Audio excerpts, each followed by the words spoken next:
Vous allez avoir maintenant, on a mis en premier point 1, le nom, le verbe. 1.2, n'est-ce pas? Le verbe. Alors,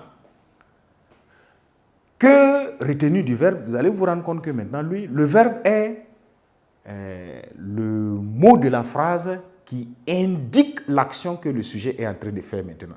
On a dit que le nom, c'est le mot qui pose l'action du verbe. Le verbe, lui, à son tour, maintenant, serait quoi naturellement? Le verbe indique l'action, n'est-ce pas, du sujet. Donc, sans plus tarder, nous allons noter cela en disant que le verbe est le constituant, n'est-ce pas? Le verbe est le constituant qui indique l'action. Donc, le verbe est le constituant qui indique l'action du sujet.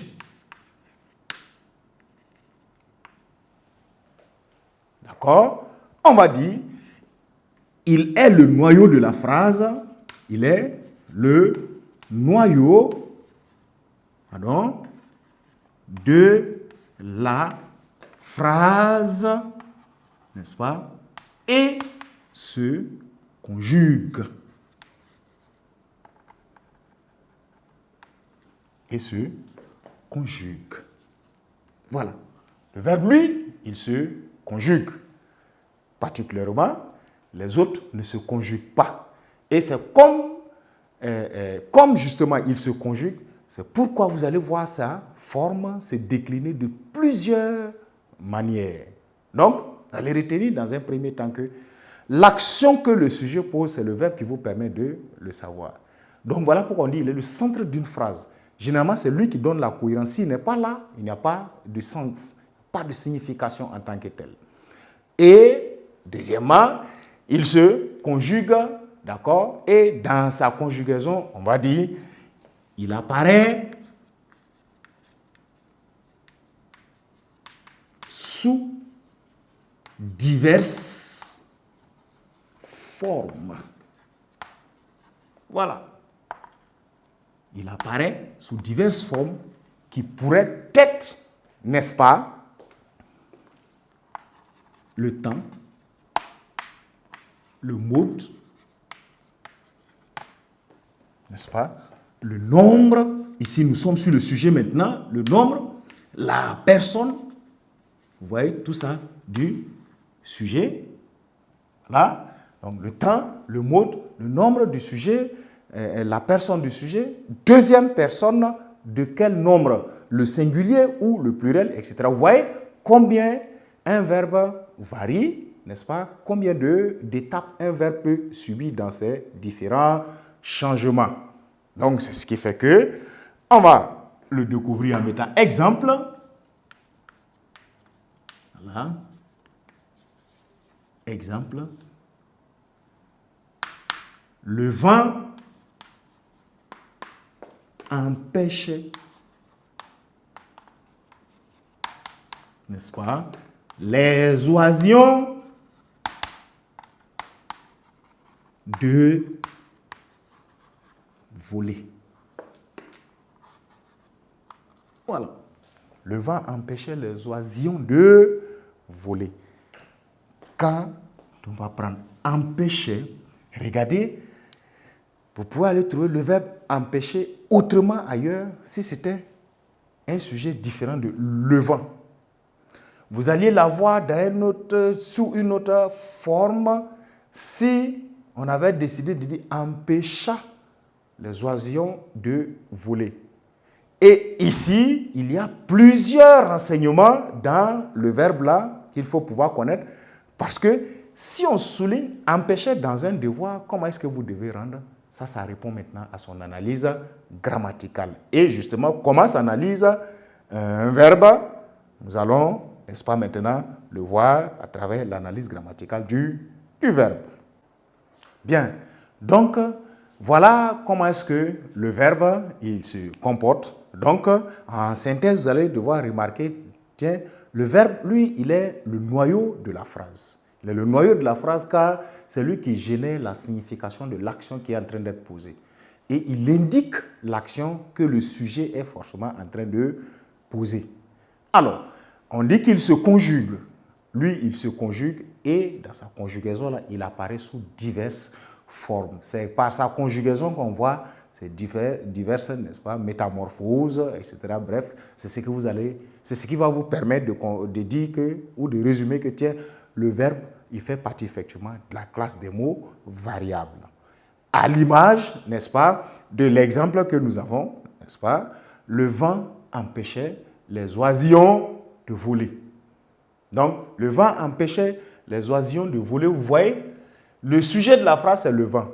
C'est le verbe qui vous permet de savoir ce que le vent faisait. Voilà pourquoi on dit, il indique l'action que le sujet pose et il est généralement le noyau de la phrase parce qu'il est déterminant dans sa pas forcément sa place, en tant que noyau au milieu, mais dans la configuration du sens, d'accord, dans la phrase. Et vous allez vous rendre compte que s'il n'est pas là, vous avez le vent, les oisillons de voler. Il n'y a presque pas de signification, il n'y a presque pas de sens. Maintenant, vous avez empêché souligné dans un texte que vous devez analyser. D'accord?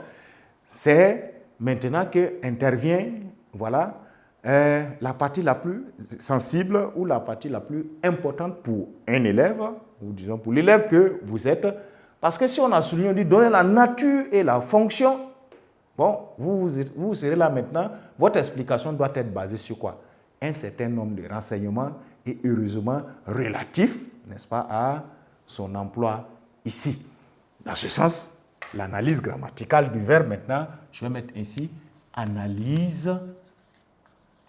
Vous voyez, quand vous allez analyser, empêcher, vous allez dire empêcher. D'accord, empêcher. 2 points. Il s'agit du verbe empêcher. Verbe empêcher, n'est-ce pas, du premier groupe. Oui, du premier groupe, voilà, conjugué.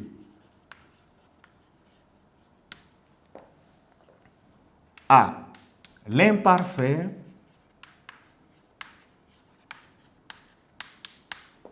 de l'indicatif,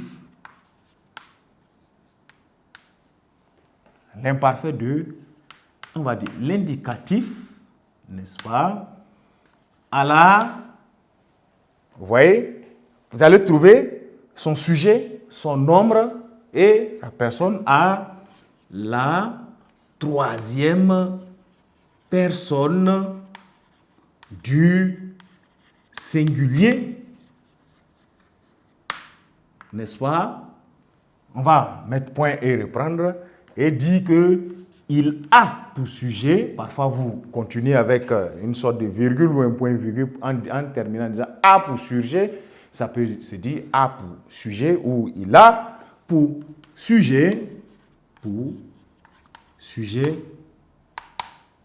le vent. Point. Seulement en disant cela ou ceci que vous avez vos points dans l'analyse grammaticale. Et vous voyez, voilà l'analyse complète de empêcher.